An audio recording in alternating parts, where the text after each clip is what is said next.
130 साल पहले म्यूरियम वर्ल्ड पूरा कियोस में था। तभी पहली बार एक डार्क और मिस्टीरियस फोर्स सामने आई जिसे साइलेंट नाइट कहा जाता है। इस डिस्परेट सिचुएशन में म्यूरियम के टॉप मार्शल आर्ट मास्टर ने अपनी डिफरेंस भुलाकर एक पावरफुल ग्रुप बनाया जिसे सेंट्रल हेवनली अलायंस कहा जाता है। इस अलायंस ने एक नया सेक्ट बनाया, नॉर्थन हेवनली सेक्ट। इस सेक्ट का मेन गोल था साइलेंट नाइट को हराना। इस सेक्ट के फर्स्ट लीडर दिबंग जिनहू, जिन्होंने सेक्ट को स्ट्रेंथ और ग्लोरी के पाथ पर ले गए, काफ़ी रिसोर्स इन्वेस्ट किए और सेक्ट ने धीरे धीरे साइलेंट नाइट को पीछे ढकेल दिया। फोर्थ जनरेशन लीडर जिन क्वानहू ने नॉर्थ की प्रोटेक्शन अपने 4 ट्रस्टेड ब्रदर्स के साथ की, जो Chuan Hu demon fist, Qiang Museng tempest storm, Yuan Chuan Hua crust ghost blade, Jae Hyuk सिंह रूलर ऑफ आयरन ब्लड। लेकिन एक दिन बिना किसी वार्निंग के साइलेंट नाइट वैनिश हो गया, जैसे वो कभी था ही नहीं। उसके बाद ग्रेट फोर ने मिलकर नाइन स्काइज और सेंट्रल हेवनली अलायंस के साथ मिलकर जिन क्वानहू को बिट्रे कर दिया। अलायंस की आर्मी नॉर्थन सेक्ट के गेट पर आ गई और सियाओ मून ने जिन क्वानहू पर एलिगेशन लगाया कि तुमने अलायंस के सीक्रेट साइलेंट नाइट को दिए हैं। जिन क्वानहू बोला, मैं हमेशा ईमानदारी से जिया हूँ, मैं ऐसा कुछ नहीं कर सकता। सियाओ मून बोला, 4 पिलर्स तुम्हारे अगेंस्ट गवाही दे चुके हैं। तब जिन क्वानहू को रियलाइज़ होता है कि जिन्हें वो अपना भाई मानता था उन्होंने ही पीठ में छुरा भूका है, और कोई ऑप्शन ना देकर जिन क्वानहू अलायंस की बात एक्सेप्ट करता है। लेकिन उसका ऑरा इतना इंटेंस होता है कि इवन नाइन स्काइज भी शेक करते हैं। उन्हें याद आता है नॉर्थन हेवनली सेक्ट अब इतना स्ट्रॉन्ग हो चुका है कि जब तक ये ख़त्म नहीं होता उनका मेनलैंड कंट्रोल कभी पूरा नहीं हो सकता। जिन क्वानहू अनाउंस करता है, आज से नॉर्थन हेवनली सेक्ट डिसबैंड किया जाता है। सभी डिसाइपल अपना रास्ता खुद चुन लें, यह मेरा फाइनल ऑर्डर है। लेकिन उसने एक कंडीशन रखी कि मेरे बेटे जिन मू को कोई हाथ नहीं लगाएगा, उसे जाने देना। सियाओ मून एग्री करता है। अगर वो ये एग्री नहीं करता तो उससे एक पॉलिटिकल ब्लैकलिस्ट लग सकता था। फिर एक इमोशनल मोमेंट में जिन क्वानहू अपने 13 साल के बेटे के सामने अपनी ही स्वॉर्ड से खुद को मार लेता है। फिर सीन 3 साल बाद का दिखाया जाता है, जहां जिन मू अब 16 साल का हो चुका है। जब वो आँख खोलता है तो देखता है उसके हाथ एक हैवी वुडन लॉक से बंधे हैं। वो हवा में लटका हुआ है और चारों तरफ मर्सनरीज से घिरा हुआ है। वो पूछता है, तुम लोग यहाँ क्या कर रहे हो? एक आदमी आगे आता है। वो जैंग सेन है, वो मर्सनरी ग्रुप का लीडर है। वो कहता है, तुझ जैसे के लिए मुझे यहाँ 3 साल इस बोरिंग जगह में बिताना पड़ रहा है और मैं ऑलरेडी बहुत गुस्सा हूँ। बता, वेपन और मार्शल आर्ट कहाँ छुपा कर रखे हैं? नहीं बताएगा तो तुझे मारकर मेनलैंड वापस लौट जाएंगे। जिन मू ये बात सुनकर हंसने लगता है। जैंग सान को यह देखकर गुस्सा आ जाता है। वो एक मर्सनरी को इशारा करता है और वो मर्सनरी जाकर जिन मू का एक फिंगर कट कर देता है। जिन मू पेन से चिल्ला उठता है। जब दर्द कम होता है तो वो चीखता है, नाइन स्काइज। सब शौक उसकी तरफ देखते हैं। जिन मू कहता है, क्या तुम भूल गए अलायंस ने मेरे फादर जिन क्वान हू के साथ जो प्रॉमिस किया था? फिर सीन अपना बाहर का दिखाया जाता है कि ये 3 साल के अंदर आखिर क्या क्या हुआ। तबाही के बाद साइलेंट नाइट ने उनका हर निशान मिटा दिया और दुनिया ने मानना शुरू कर दिया कि वो सेक्टर पूरी तरह से ख़त्म हो चुका है। नॉर्थन हेवनली सेक्ट, जो कि साइलेंट नाइट के खिलाफ फ्रंट लाइन डिफेंस का काम करता था, वो अब डिसबैंड हो चुका है। सेंट्रल हेवनली अलायंस ने साइलेंट नाइट के अचानक वापस आ जाने का बहाना बनाकर सेक्ट में बहुत सारे मर्सनरी भेजना शुरू कर दिया। लेकिन उनका एक अपना अलग मोटिव था। वो पुराने सेक्ट लीडर के बेटे जिन मू पर नज़र रखना चाह रहे थे कि वो कहीं मार्शल आर्ट सीख कर बदला लेना शुरू न कर दे। कुछ ग्रुप सुनसान ज़मीन से गुजरते हुए नॉर्थन हेवनली सेक्ट पर पहुंचते हैं। जैसे ही वो लोग अंदर जाते हैं उनकी नज़र एक लॉन्ग हेयर वाले लड़के पर पड़ती है जिसने नॉर्थन हेवनली सेक्ट का कपड़ा पहना हुआ होता है। वो लड़का और कोई नहीं, जिन मू होता है। जब उससे सामना करते हैं तो थर्ड मर्सनरी ग्रुप का वाइस कैप्टन सियो मुसेंग को कुछ याद आता है कि पिछला ग्रुप जो यहाँ आया था उसने यह रिपोर्ट दी थी कि पुराने सेक्ट लीडर ने जिनमू को सिर्फ बुक्स पढ़ने दिए थे। मार्शल आर्ट से जुड़ा कोई भी नॉलेज उसके पास नहीं है। मार्शल आर्ट्स से रिलेटेड हर एक चीज़, चाहे वो स्क्रोल्स हो या कोई टेक्निक, सब कुछ सेंट्रल हेवनली अलायंस और दी गेट 4 प्लेयर्स ले चुके हैं। पिछले ग्रुप ने सेक्ट को चारों तरफ खोजबीन की थी कि उसे कुछ मिल जाए, लेकिन वहाँ पे अब कुछ नहीं बचा है। उस ग्रुप के लीडर ने कहा था कि 1 साल तक जिनमू ने लिटरली कुछ नहीं किया। फिर अचानक एक दिन जैसे उसका होश आया हो, उसने कहा कि उसे एक ऐसी टेक्निक चाहिए जिससे वो अपना लाइफ अच्छे से काट सके। उसने ब्लैक स्मिथ का काम करना शुरू कर दिया। यह सब देख कर थर्ड मर्सनरी ग्रुप का कैप्टन जैंग सैन बोला, एक ऐसा महान सेक्ट का लीडर का बेटा जो अब ब्लैक स्मिथ का काम करना शुरू कर दिया है। और उससे भी ज़्यादा मुश्किल की बात तो यह है कि ये पूरा सेक्ट छान मारने के बाद भी मुझे कुछ नहीं मिल रहा है। जिनमू तब से चुपचाप उस मर्सनरी ग्रुप को देख रहा था, फिर बिना कुछ बोले वहां से चला जाता है।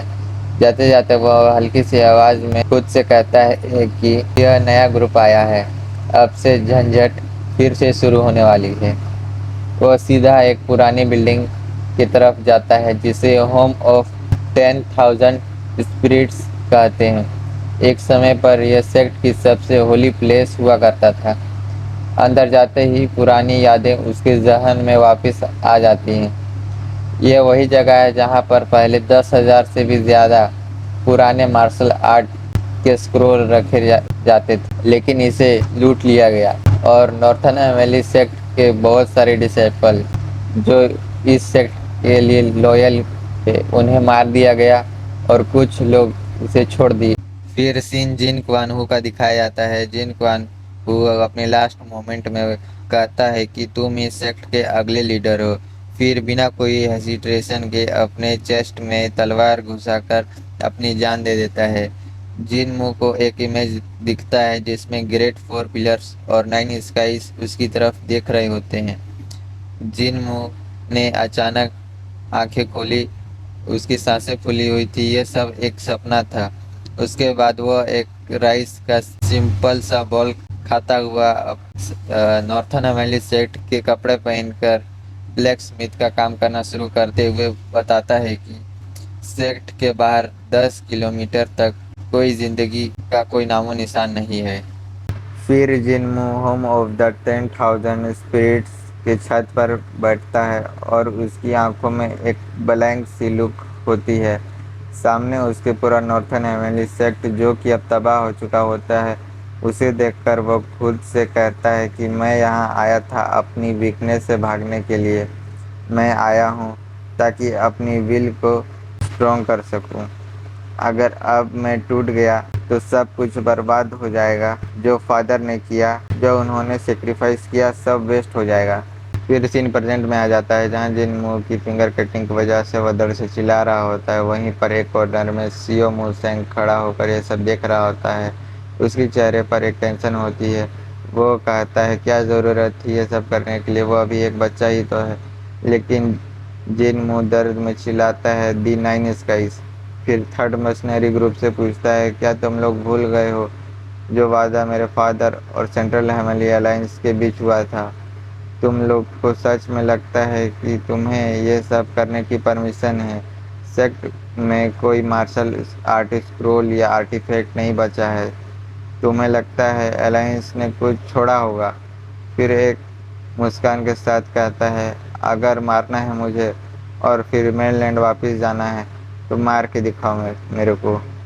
अब तुम लोग ग्रेड 4 के साथ मिल गए हो, लेकिन 3 साल पहले तुम लोगों ने ज़बरदस्ती नॉर्थ हेवनली सेक्ट में शामिल होने के लिए भीख मांगा था। और अभी भी कुछ लॉयल डिसाइपल बचे हुए हैं नॉर्थन हेवनली सेक्ट के।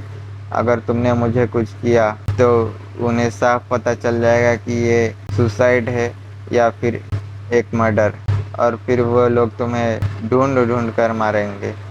तुम्हें लगता है कि पिछले जो ग्रुप आए थे वो सब बेवकूफ़ थे? उन्होंने मुझे कुछ नहीं किया इतने साल तक। ये सब सुनकर पूरा रूम शांत हो चुका होता है। फिर सीन अपना जैंग सेन का दिखाया जाता है, जिसका चेहरा गुस्से से लाल हो चुका होता है। वो अपनी स्वॉर्ड निकाल कर जिन पर अटैक कर देता है, लेकिन बीच में सियो मुसेंग आकर उसे रोक देता है। सियो मुसेंग कहता है कि जिन मू ने जो कहा है उसमें कुछ सच्चाई है। हमने ऑलरेडी सेक्ट को अच्छी तरह से सर्च कर लिया है, लेकिन वहाँ से हमें कोई स्क्रोल या आर्टिफैक्ट नहीं मिला। जैंग सेन कुछ देर के लिए सोचता है, फिर अपने गुस्से को कंट्रोल करते हुए डिसाइड करता है कि वो जिनमू को अभी के लिए छोड़ देगा, उसे जाने देगा। जिनमू, जो अभी भी बंधा हुआ होता है, वो कहता है, ये सेक्ट मेरा घर है और तुम लोग एक इंक्लूडर हो। मुझे उम्मीद है कि तुम लोग कम से कम एक गेस्ट की तरह व्यवहार करोगे। अगर तुम आज जो कुछ भी किए हो उसको इग्नोर करोगे तो मैं तुम्हें चुपचाप से जाने दूंगा।